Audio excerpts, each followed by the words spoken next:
up the horse, didn't pay anybody, and within days or a week called you and said, this horse is injured, I don't want it. Yes. Because you knew she was having the vet come out to look at the horse to make sure that the horse was okay.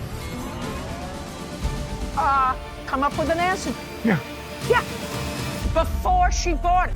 Paul Cole is suing his customer, Paula Capestro, for the cost of a racehorse and lost earnings. Mr. Cole, case is relatively simple. You claim that the defendant owes you for a horse that you sold to her. The defendant is counterclaiming for the money she expended taking care of the horse, which she said you abandoned, and the sale for the horse was never concluded. Correct? Correct. Okay, let me get some background information from you, Mr. Cole. You were not originally in the horse business. Nope.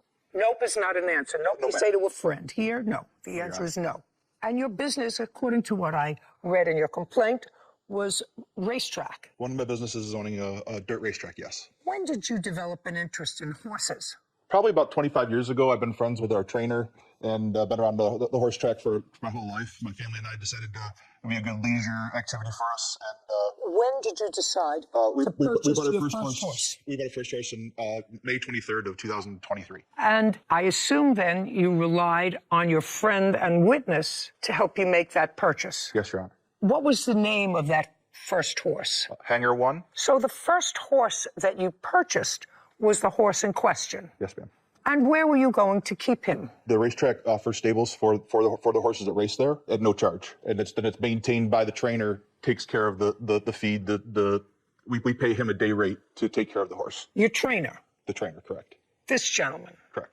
Okay. I didn't understand a word that you used in your complaint, sir. You said, my friend suggested I buy a couple of horses. I assume that this is your friend. Yes, ma'am. We went to a claiming race, and I claimed a thoroughbred named Hangar 1. Tell me what a claiming race is, sir. So what a claiming race is, the horses race for a price, and any horse in that race can be purchased by a licensed owner by putting a claim sheet in before the race starts. So 10 minutes before the race starts, you have to put the money up to purchase that horse. In this case, the horse was in for $5,000. The horse was in the race. Right. Any horse in that race can be purchased for $5,000. So it's a fixed price, $5,000. And you purchased Hangar 1 on the 23rd of May, 2023. You claimed that, we call it claiming, you paid $5,000 for the horse. Since the horse stays at the racetrack and is run regularly, how regularly? About every 2 to 3 weeks. Now, you bought it on May 23rd, which means it raced on May 23rd. Correct. And when was the horse's next race? I believe it was June 3rd. Did it win? Did not. When did it race again? June 23rd. Did it win? Did not. When did it race again? July 4th. Did it win? It did not. When did it race again? I believe it was July 18th. Did it win?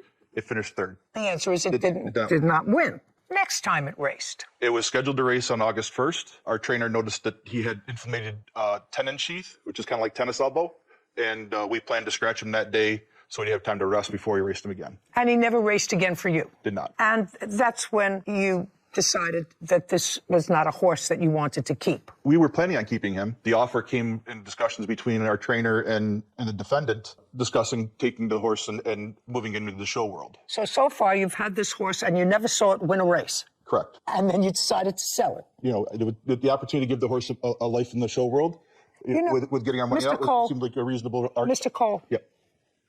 I'm not a stupid woman. You don't sell something you want. You sell something if you're disappointed in it. So far, you've kept the horse from May until August. You know, if you tell the truth, you don't have to have a good memory. I want you to pay attention to that phrase. Okay. How much money do you make a day? How much money? $60 per horse. How many horses do you take care of? Right now, I got 2. You want to tell me how you got involved with these 2 people? My husband says it was very dumb of him. Okay. Well, you never knew him, according to what I read. I never knew Paul Cole. I did know Jimmy Patine. Jimmy's father approached me, asked me to call him and teach him about the new HISA rules, HISA rules, which is the Horse Racing Integrity Safety Act, which is new. It was started in about July a year ago. I did so. Jimmy said he was doing well. This is Jimmy. The trainer. Just a second. Stand up. Move over. Do you remember that conversation, Jimmy? Yes. And you remember what date that conversation was? Not exactly. Do you remember when that was? Probably around July sometime. So you told him to watch his back, be careful, there is a new sheriff in town. Absolutely. So then he showed me a horse, a picture of which is right here.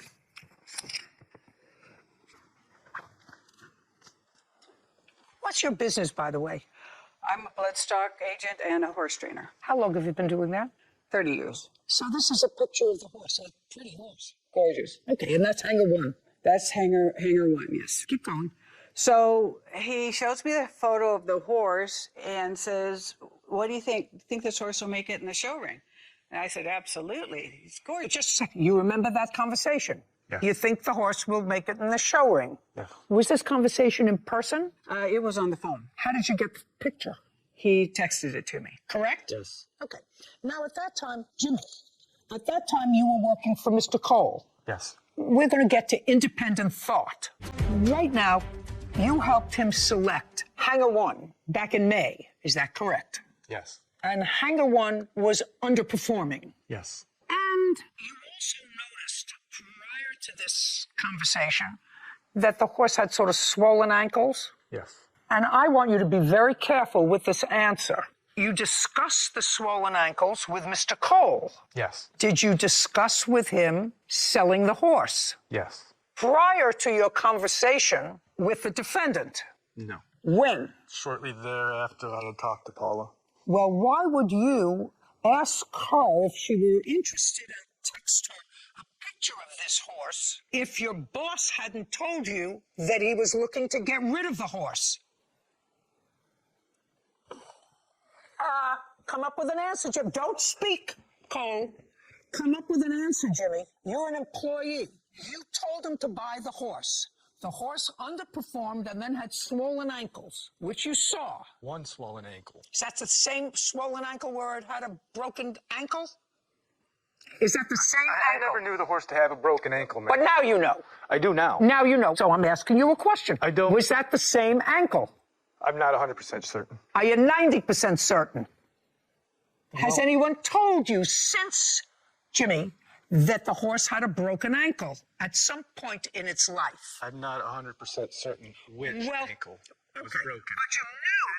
It was on the left front. So now, just serendipitously, you're speaking to this person who was a friend of your father's and who you knew, and ask her, do you think it would be a nice show horse? So now we're going to get back to your case. It is your claim, Mr. Cole, that there was a contract for the sale of this horse for $5,000, that the defendant, Ms. Capestro, picked up the horse, didn't pay anybody the $5,000, and within days or a week called you and said, this horse is injured, I don't want it. You say the sale was concluded, she owes you the $5,000 for the horse. That's your case. It is the defendant's position that she picked up the horse to have a look-see at it before she paid $5,000, which is why she didn't pay $5,000 when she picked up the horse. She didn't give you $5,000, did she? No. Didn't give you $5,000, did she? She just picked up the horse, which you gave her. Were you there when she picked up the horse? Yes. All you have to do is tell the truth. Then you don't have to have a good memory. Do you understand? So you were there when she picked up the horse. Did you ask her for the $5,000? That's a question. Did you ask her for the $5,000? No. Now, that was on the 2nd of August. Did you tell Mr. Cole that the horse had been picked up? Yes. And what did he say to you? Good. Good. Did he say to you, where's my money? The answer is yes or no. No. Not at that moment. No. When did you ascertain that the defendant was not happy with the horse? I believe it was the following Friday. They had the vets come out, I guess, to look at the horses. Jimmy, did you say to her, what do I care about whether the vet's coming to look at the horse or not? Where's Mr. Cole's money? No, I didn't say that. No, because you knew she was having the vet come out to look at the horse to make sure that the horse was okay. Yeah. Yeah. Yeah. Before she bought it. The reason why she was having the horse vetted out was because they're worth a lot more money in the show world if the horse has a vet clearance saying that she could possibly be making 6 figures with the horse. Maybe it would turn into the most substantial horse in the world. What did that have to do with Mr. Cole's money? She wasn't going to give him any more money if the vet came out and said, oh, this is some bargain for $5,000. She wasn't going to say, listen, I'll give you $50,000 for the horse. No. We wanted $5,000, which is what we paid for it, and she thought she thought she'd get out on the horse no matter what. But if the horse did that out, it was going to be definitely a bigger payoff for her. Okay, I don't think so. Anyway, now you have to prove to me, Mr. Cole, that there was a completed sale, because certain things are common sense. This is the copy of the letter that I sent to her, indicating that we delivered the horse. She indicated... No. Before you sent her a letter demanding your money, I want to see a completed contract. It can be a contract. It was a verbal contract. Show me the texts that complete the contract, because right now, Mr. Cole, I want to tell you what I see. I see somebody picking up an animal and having it checked out by the vet. Nothing was done, and she agreed to pay the $5,000 for the horse if the horse checked out. Just a second. I don't want to see your statements to her that you owe me money. I want to see, when she bought the horse, text messages. That's what I have right here, Your Honor. I want to take a look at it. On Wednesday, July 26th, she starts the conversation back and forth. Just a second. I'm going to look at it. On August 4th, you wrote, Paul Cole, please send him the money so I don't have to deal with this anymore. She responds, sorry, Paul, but your horse has a lot of issues. It's going to take 6 months rehab before we can give him away to a nice home. Jimmy, your horse has all kinds of problems. This is why we always vet them. Has to be done. I'm sending the report now. That's what she wrote to you. Mr. Cole, would you have purchased this horse if you knew that it had a broken leg when you were going to race it? The answer is either yes or no.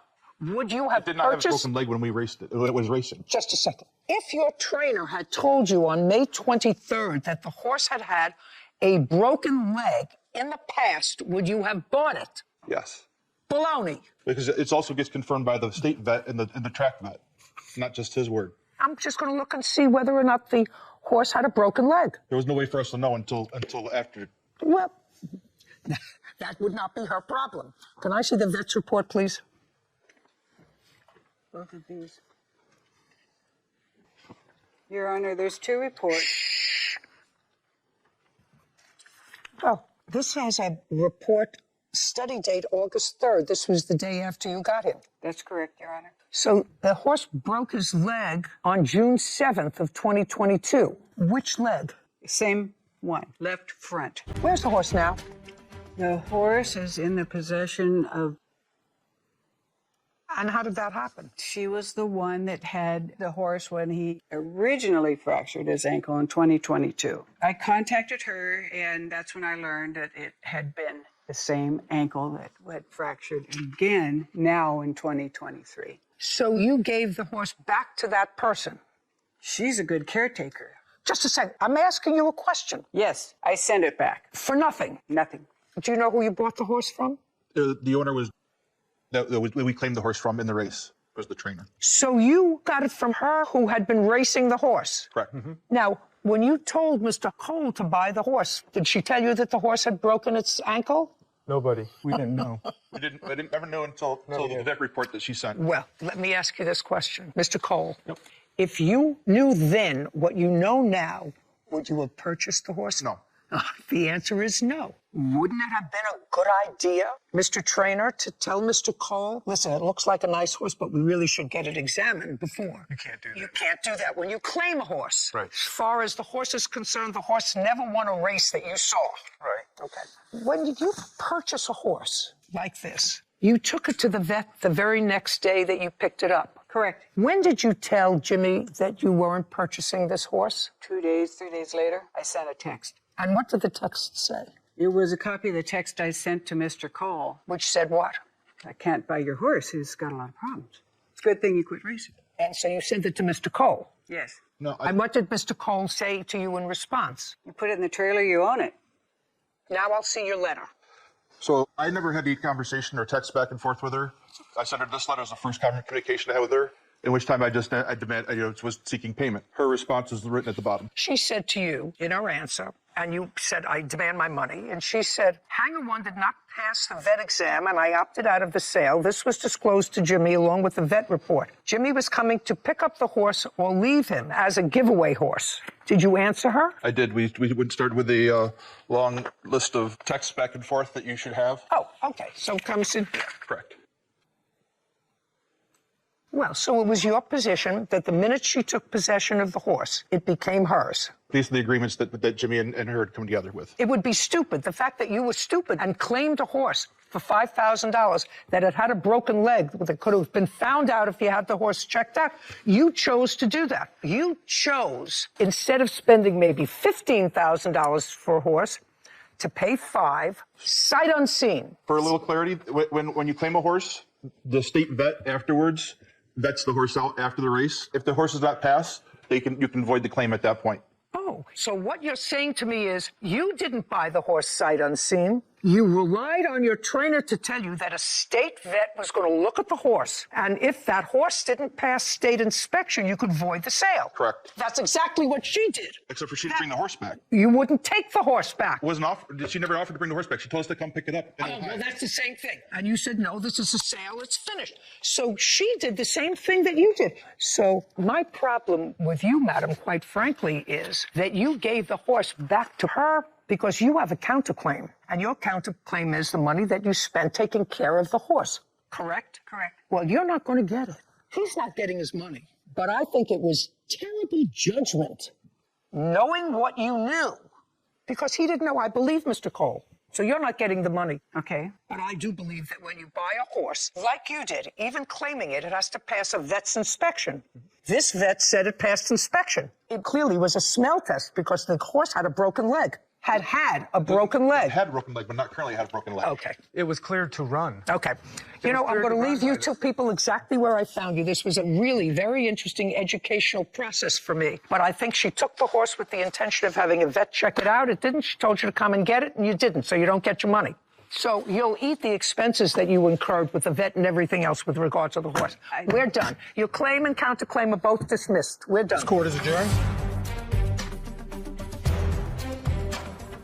She's giving it away to somebody else, and we're going home empty-handed and very disappointed. I think the judge's decision was very fair. Just because he had an old injury doesn't mean he was still not a good racehorse. I do know the previous owner was very conscientious in healing the horse the first time. In this case, we looked more out for the horse and giving him an opportunity to be in the show world than we did worrying about the money. No, it's the best interest of the animal.